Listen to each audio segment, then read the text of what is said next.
उपासक अपने आराध्य देव का दृढ़ भरोसा, ये अहंकार से रहित जो महापुरुष का सेवन करने वाले हैं उन्हीं को ये भरोसा प्राप्त होता है।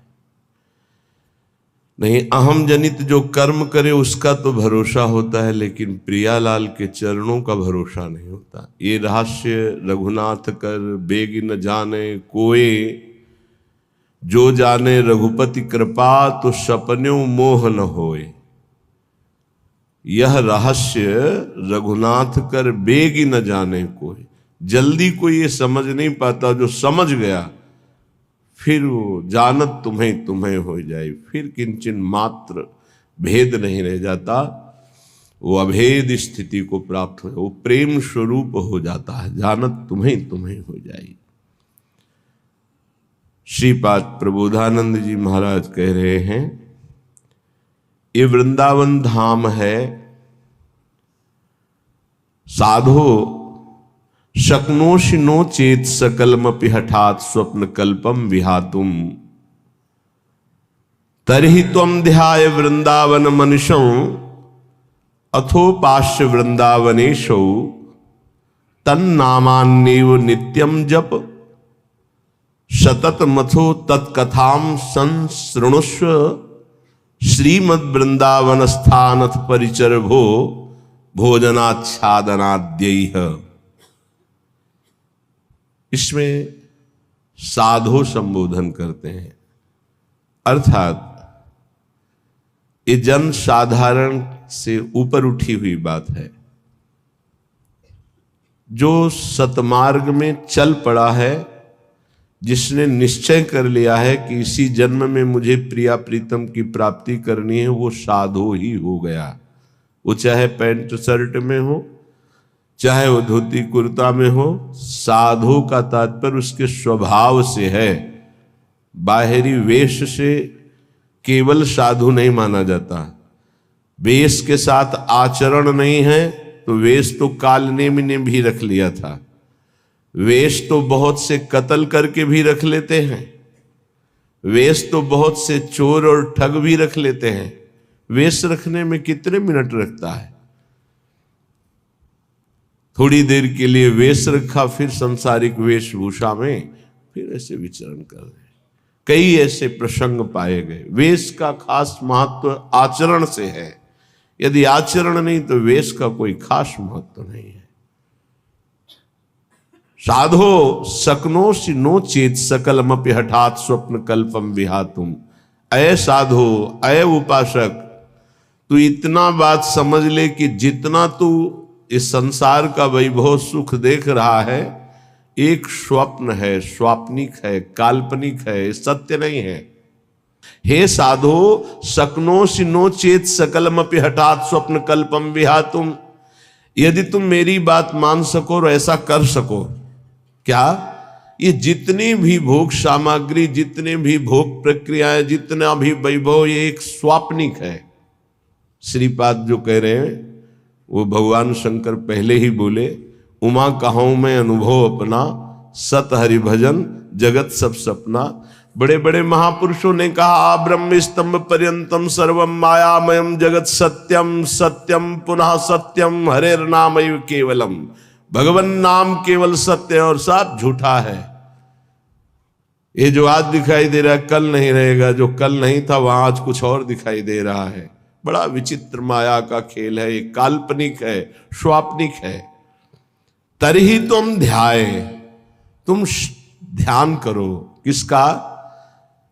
बोले वृंदावन मनुष्यम अथो उपास्य, जो वृंदावन में रात दिन जिनकी उपासना होती है, श्यामा श्याम, इनका तुम ध्यान करो। इस संसार का चिंतन मत करो, ये काल्पनिक है, ये स्वाप्निक है, ये नष्ट होने वाला है। बोले बहुत कठिन है प्रिया प्रीतम का चिंतन करना, श्यामा श्याम का चिंतन करना।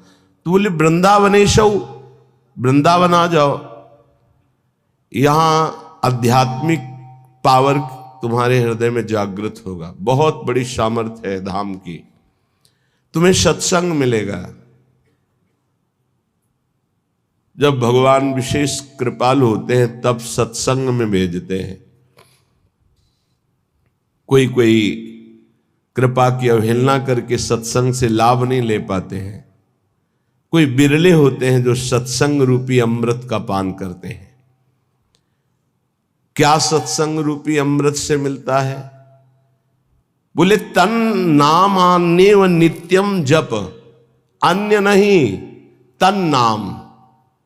तन नाम श्यामा श्याम का, जहां कहा तरही त्वम ध्याये, श्यामा श्याम का ध्यान करो। कौन? वृंदावन मनुष्यम अथो उपास्य। वृंदावन में रात दिन जो उपास्य देव हैं, जिनकी उपासना होती, तरही त्वम ध्याये, उनका ध्यान करो, श्यामा श्याम का। बोले बड़ा कठिन है, कैसे ध्यान करूं? तो बोले वृंदावनेशौ, आओ वृंदावन, और वृंदावन में रसिकों का संग करो तो तन नामान्येव, तुम्हारे हृदय में अन्य भाव हट करके नाम में प्रीति होने लगेगी। तन नाम राधा राधा, राधा वल्लभ श्री हरिवंश, राधा वल्लभ श्री हरिवंश। नित्यम जप, नित्य जप, तो तुझे दिखाई देने लगेगा कि संसार स्वाप्निक है।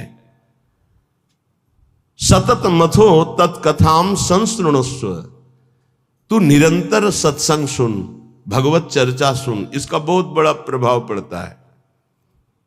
बड़े बड़े चोर भगवत प्राप्त हो गए, हिंसक भगवत प्राप्त हो गए सत्संग से। सतत मथो तत्कथाम संसृणुस्व, देखो भगवान की विशुद्ध कृपा का फल आप अपने ऊपर। आप यहां 2 बजे से 2:30 बजे से 3 बजे से ऐसे तैयार होकर पंक्ति में खड़े रहते हैं। जो सत्संग सुनने के रसिक जन हैं, 4:15 बजे से सत्संग प्रारंभ हो जाता है।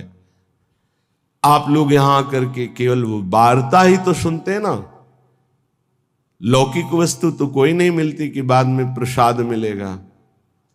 ये है भगवान की विशुद्ध कृपा कि आप अपनी नींद का त्याग करके, आराम का त्याग करके, शरीर सुख का त्याग करके भगवत सुख के लोलुप होकर सत्संग में बैठे। ये केवल भगवत कृपा है, केवल भगवत कृपा। बिनु सत्संग विवेक न हुई, और राम कृपा बिनु सुलभ न सोई। भगवान की कृपा से ये सुलभ। कितने सत्संग में सुन रहे हैं, कितने भारतवासी हैं, कितने हैं, विचार करो। 140 करोड़ कितने लोग सुन रहे हैं, या कितने यूट्यूब से सुनेंगे, उनमें से कितने पकड़ेंगे? भगवत कृपा पात्र ही सुन पाएंगे। सतत मथो तत्कथाम संसृणुस्व, भगवत प्रेमी महात्माओं के मुख से भगवत चर्चा सुनो, प्रिया प्रीतम का नाम जप करो। और बहुत जोर की बात कर रहे हैं, अगर नाम में प्रीति नहीं हो रही, भगवत चर्चा सुनने में प्रीति नहीं हो रही, तरही तुम ध्याये वृंदावन।